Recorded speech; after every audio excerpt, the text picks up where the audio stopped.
trabajando con los distritos.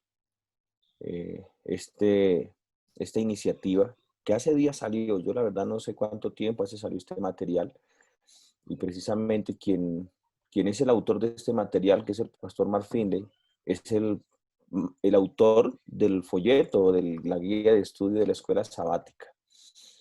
Eh, yo venía desde hace días orándole al Señor. A mí me encantan los escritos del libro del Lucas, el libro del Evangelio y el Hecho de los Apóstoles, y me he dedicado a estudiar bastante el Hecho de los Apóstoles, porque a mí me llama la atención la presentación que se le hace a los discípulos en los evangelios, y ahora lo que encontramos en el libro de Hechos, especialmente en la vida de Pedro, cuando el Señor llama a Pedro, le dice: ya tú no te vas a llamar más Pedro, no te vas a llamar más Simón, te vas a llamar Pedro, porque le estaba cambiando una identidad. Sin embargo, uno encuentra que en los evangelios Jesús en algunos momentos le insiste en llamarle Simón, Simón, y es porque Pedro, cuando el Señor le dice Simón, Pedro insiste en vivir como Simón. Pero cuando usted va al libro de Hechos, ya no encuentra la mención más de Simón, solo encuentra Pedro.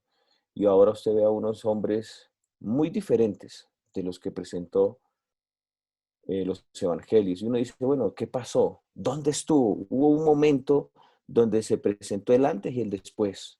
Después de que Jesús resucita, eh, hasta el día del Pentecostés, hay 50 días, desde la Pascua hasta el Pentecostés eran 50 días, y Jesús se queda con ellos 40 días, tratando de recalcarles la misión, de recalcarles cuál era su propósito. Recuerden que Jesús les enviaba a predicar un evangelio que ellos no entendían. Ellos salían con su alforja, sin nada, a decirle a la gente: el reino de Dios ha llegado. Pero ellos no entendían cuál reino, porque ellos todo el tiempo tenían su mirada puesta en un reino terrenal. Y aún Jesús se queda 40 días más con ellos, explicándoles y ayudándoles a entender, y no lo entienden. Se está yendo Jesús y les están preguntando: Señor, ¿restaurarás el reinado de Israel? Y él dice: no, no, a ustedes no les corresponde saber eso, pero recibiréis poder cuando haya venido sobre vosotros el Espíritu Santo. Y entonces dice ahí Hechos, que eran 120 personas las que habían quedado después del ministerio de Jesús, y durante 10 días estuvieron en el aposento alto. Y esos 10 días marcaron la historia de la iglesia primitiva. Esos 10 días marcaron la vida de esos hombres. Y saben, el pastor Mark Finley escribió este material inspirado en esos 10 días, y Dios puso eso en mis manos, y ya, bueno, varios distritos de la asociación lo hicieron, y los que faltaban estamos en estos momentos haciéndolo. Yo he tenido la oportunidad de compartir estos 10 días con el distrito de Chía, el distrito de Engativá, con el distrito de Kennedy, y ha sido una experiencia maravillosa. Cada día tiene su componente, es profundo. Y bueno, hoy, según el calendario que el pastor me entregó, vamos para el día 4. Voy a pedirle a la persona que está de anfitrión si me permite compartir pantalla. Y saben, nosotros lo que hemos hecho con este material, lo que hemos hecho es que hemos resumido algunas partes del libro, y eso es lo que les presentamos. Eh, la base del pastor para escribir este libro es la Biblia y el espíritu de profecía. La mayoría es eso, Biblia y espíritu de profecía. Así que lo que yo voy a hacer esta mañana es compartir algunos párrafos que me llamaron la atención del capítulo 4. Hoy estamos en el día 4, y es una confesión honesta. Yo hace días empecé a investigar por qué Jesús le iba a decir a algunos: apartados de mí, no os conozco. ¿Cómo que Jesús, que en sus características de Dios, él es omnisapiente? ¿Y cómo puede decirle a alguna persona: no os conozco. Bueno, Él nos dirá sí, porque muchos quizás nos presentamos con una máscara, nos presentamos ante el Señor no de una manera transparente, y por eso el Señor nos dirá, no lo conozco, no sé quién es usted. La confesión de los pecados siempre ha caracterizado a un arrebatamiento auténtico. La confesión abre el corazón y allana el camino para el poderoso derramamiento del Espíritu de Dios. Si las avenidas del alma están obstruidas por el pecado, el Espíritu no puede fluir a través de nosotros para impactar el mundo. El pecado no confesado se convierte en un estorbo para lo que Dios desea hacer con la iglesia. Ayer también estábamos mirando un poco de eso, el día que estudiaron ayer.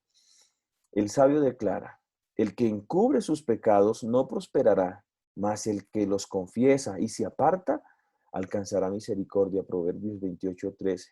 No prosperaremos espiritualmente a menos que seamos honestos con nosotros mismos y con Dios.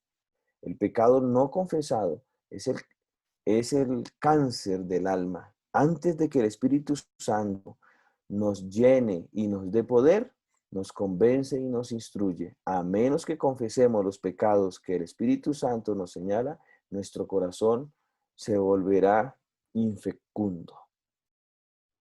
Cuando los discípulos se reunieron en el aposento alto buscando fervientemente a Dios en oración, comprendieron con claridad la necesidad de confesar honestamente sus pecados a Dios y unos a otros cuando era necesario.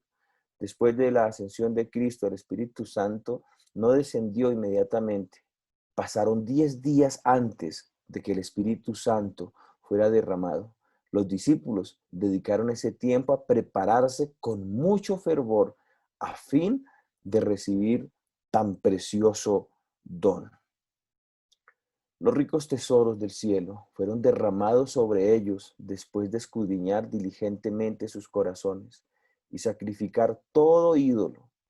Si los propios discípulos de Cristo necesitaban preparar el corazón para la lluvia temprana a fin de iniciar la proclamación evangélica con el poder pentecostal, ¿cuánto más necesitamos nosotros preparar nuestro corazón hoy en la hora final y culminante de la tierra? Ustedes saben, y les mencionaba yo, la experiencia de los discípulos en los evangelios, muy diferente a la experiencia que nos presenta Hechos de los Apóstoles. Y ellos estuvieron 3 años y medio con el mismo Jesús, caminaban con él, estaban con él.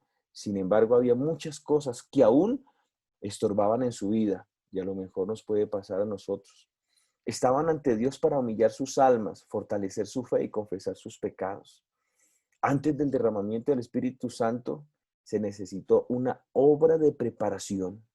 Mientras los discípulos esperaban el cumplimiento de la promesa, humillaron sus corazones con verdadero arrepentimiento y confesaron su incredulidad. El pecado obstaculizaba el camino del poderoso derramamiento del Espíritu Santo en aquel entonces. Por cierto, hará lo mismo ahora. Si la confesión preparó sus corazones para recibir el Espíritu Santo, preparará nuestro corazón también.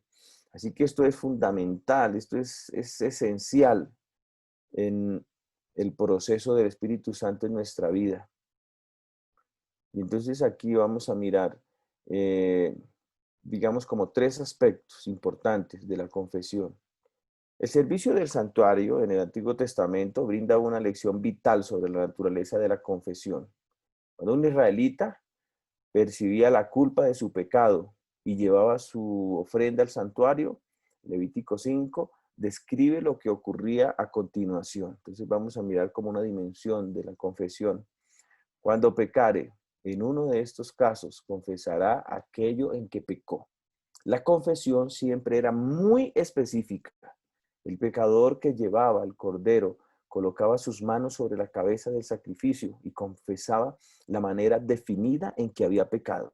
Al comentar sobre la importancia de la confesión, Elena de White afirma, la verdadera confesión es siempre de carácter específica y reconoce sus pecados particulares. Así que nosotros cuando oramos Cuando entramos en ese proceso de confesión, no podemos decir, Señor, perdona todos mis pecados, sino que tenemos que empezar a ser muy específicos, mencionar uno a uno de nuestros errores. La verdadera confesión es siempre de carácter específico y reconoce pecados particulares.